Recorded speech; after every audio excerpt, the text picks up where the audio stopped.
ये कहानी एक शादीशुदा जिंदगी की एक मधुर प्रेम की कहानी है।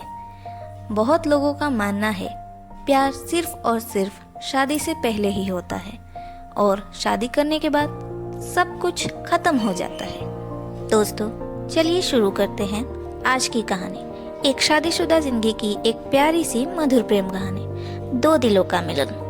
कल अभिषेक एक साड़ी लाया और टेबल पर रख दिया। पायल ने कल रात को ही देखा था कि टेबल पर एक साड़ी पड़ी है, लेकिन तब उसने साड़ी को हाथ नहीं लगाया था। लेकिन अगले दिन सुबह जब पायल घर की साफ सफाई कर रही थी, तब पायल की नजर टेबल पे रखी हुई साड़ी के पास एक चिट्ठी पर पड़ी। पायल ने तुरंत उस चिट्ठी को अपने हाथों में लिया और पढ़ने लगी। उसमें लिखा था कि मेरी पायल, तुम्हारा गुस्सा देखने के लिए मेरा हर दिन दिल करता है कि मैं घर थोड़ा देर से लौटूं, मगर मैं जब देर से घर लौटता हूँ तो तुम मुझे डांटती हो। मुझे तुम्हारा डांटना बहुत ही अच्छा लगता है। तब दिल करता है कि मैं तुम्हें अपनी बाहों में लपेट लूं, लेकिन तुमको तो पता ही है मैं इतना रोमांटिक नहीं हूँ। दरअसल पढ़ाई और नौकरी को लेकर इतना व्यस्त रहता हूँ कि मैं तुम्हें सही से वक्त ही नहीं दे सकता हूँ, और तुम जानबूझकर मुंह फुलाकर बैठी रहती हो। यकीन करो, तुम जब गुस्सा करती हो ना, तब तुम बहुत अच्छी लगती हो। शायद कोई और लड़की जब गुस्सा करती होगी तब इतनी अच्छी नहीं लगती होगी, लेकिन तुम्हें मैं जानता हूँ, गुस्से में इतनी प्यारी लगती हो जो मैं तुम्हें समझा नहीं सकता हूँ। दिल करता है हर रोज मैं तुम्हें अपनी बाहों में लपेट लूं, लेकिन पता नहीं किसी अज्ञात कारण की वजह से नहीं कर पाता हूँ। हर रोज देर से घर लौटने का कारण सिर्फ यही है कि मैं सिर्फ तुम्हारा गुस्से वाला चेहरा देखना चाहता हूँ, जो तुम्हारे गुस्से भरे चेहरे के पीछे छुपा है अनदेखा ढेर सारा प्यार। बहुत प्यार करता हूँ तुमसे, इसलिए मैं अपने प्यार को अपने ही दिल में छुपा कर रखता हूँ। मैं सुबह जल्दी उठता हूँ ताकि सूरज तुम्हें देखे उससे पहले मैं देख सकूं। रोशनी मुझे पसंद नहीं है, लेकिन क्या कर सकता हूँ, रोशनी के बिना तुम्हें देख नहीं सकता, इसलिए मैं हमेशा रोशनी के सामने अपना सर झुकाता हूँ। छोड़ो ये सब बातें। कल जो मैं तुम्हारे लिए एक साड़ी लाया था वो टेबल पर रखा था, मगर तुम्हारे हाथों में नहीं दे सका। अभी ये चिट्ठी पढ़ने के बहाने शायद तुम वो साड़ी अपने हाथों में लोगी। शायद वो साड़ी तुम्हें पसंद नहीं आए, इसलिए मैंने तुम्हें वो साड़ी तुम्हारे हाथों में नहीं दिया था। तुम्हें पता है, मैंने कभी भी साड़ी अकेले नहीं खरीदी है।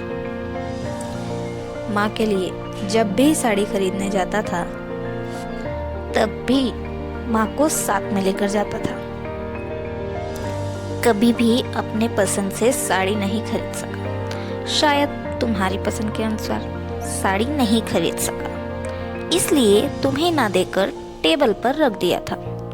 मैं तुम्हें वादा करता हूँ, एक दिन तुम्हारे लिए सच्ची में एक बहुत ही सुंदर साड़ी खरीद कर दूंगा, और ये एक आदत भी बन जाएगी, और तुम्हारी पसंद नापसंद का भी मुझे पता लग जाएगा। तुम्हारा अभिषेक। अभिषेक की चिट्ठी पढ़ने के बाद पायल के होठों पर हल्की सी मुस्कुराहट दिखाई दी। पायल अभिषेक का पत्र पढ़कर थोड़ी हैरान थी। जो अभिषेक पायल के सामने ठीक से खड़ा नहीं होता, वह अभिषेक अपने दिल के एक कोने में अपनी पत्नी के लिए ढेर सारा प्यार भी छुपाया रख सकता है। पायल का सपना था कि उसका एक हैंडसम पति होगा और वह बहुत ही रोमांटिक होगा, लेकिन अभिषेक के अंदर तो रोमांटिक बोलकर कोई चीज ही नहीं। लेकिन अब देखो, अभिषेक के दिल में रोमांस का गहरा समुंदर है। पायल भी अभिषेक को बहुत ही प्यार करती है, लेकिन कोई किसी से अपने दिल में छुपे हुए प्यार का खुलासा नहीं करता। अब अभिषेक की चिट्ठी पढ़कर पायल को साड़ी पहनने का दिल कर रहा था। थोड़ी देर बाद दरवाजे पर ठक ठक आवाज आई। पायल ने तुरंत जाकर दरवाजा खोला। अभिषेक पायल को देखकर हैरान हो गया। अभिषेक ने एक पल के लिए सोचा कि वो गलत दरवाजे पे आ गया है। उसने एक बार अपना आंख मरोड़ कर देखा तो नहीं, ये पायल ही है। फिर भी अभिषेक पायल को नजरअंदाज करके अपने घर के अंदर चला गया। ऐसा दिखा रहा है कि जैसे पायल को रोज वो इसी हालत में देखता है। पायल को समझने नहीं दिया कि वो पायल को देखकर चौंक गया है। अभिषेक खाना खाकर अपने बिस्तर पर लेटा हुआ था। तभी दरवाजा बंद करने की आवाज आई। अभिषेक समझ गया कि पायल कमरे में आई। पायल कमरे में आते ही आईने के सामने चुपचाप बैठ गई और बार बार खुद को आईने में देख रही थी। इसलिए ये कहीं कोई कमी तो नहीं हो गई। जल्दी से दोपहर का काम खत्म करके सज धज के है और अभिषेक ने जो साड़ी लाया था वह भी पहनी हुई है, सिर्फ और सिर्फ अभिषेक के लिए। और उसने एक बार के लिए पूछा तक नहीं। पायल को खुद पे ही बहुत गुस्सा आ रहा था। अपने सर को झुकाकर आईने के सामने बैठी हुई थी पायल। इधर अभिषेक को बिस्तर पे लेटना बर्दाश्त नहीं हो रहा था, क्योंकि पायल की सुंदरता अभिषेक को चुंबक की तरह अपनी तरफ खींच रही थी। अभिषेक का दिल बार बार अभिषेक को कह रहा था, तू पायल के पास जा और उसे अपनी बाहों में लपेट ले, वह सिर्फ तेरे लिए ऐसे सज धज के है।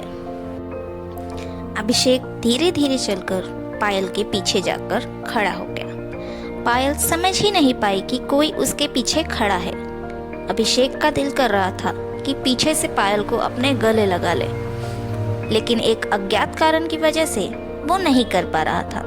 फिर भी अभिषेक ने सभी अज्ञात कारण को तोड़कर पायल को अपने गले से लगा लिया। पायल चौंक गई और खुद को छुड़ाते हुए देखा कि अभिषेक ने उसे पायल थोड़ी गले लगाया, लेकिन पायल के दिल के अंदर छुपा हुआ प्यार बाहर निकलने लगा। पायल भी खुद को रोक नहीं पाई और अभिषेक को अपने दोनों हाथों से बाहों में ले लिया। अभिषेक पायल को अपने दोनों हाथों से अपनी बाहों में लेकर पायल के पूरे बदन को चूमने लगा। पायल भी अपने दोनों हाथों से अभिषेक के पूरे शरीर को सहलाने लगी। तब अभिषेक ने अपने कमरे की लाइट बंद की और दोनों प्यार के गहरे समुद्र में डूब गए। अगर आप सभी को हमारी कहानी अच्छी लगी हो तो लाइक, कमेंट, शेयर, सब्सक्राइब ज़रूर करना और बने रहिए हमारे चैनल स्टोरीज ऑफ वर्ल्ड पे अगली कहानी के लिए। धन्यवाद।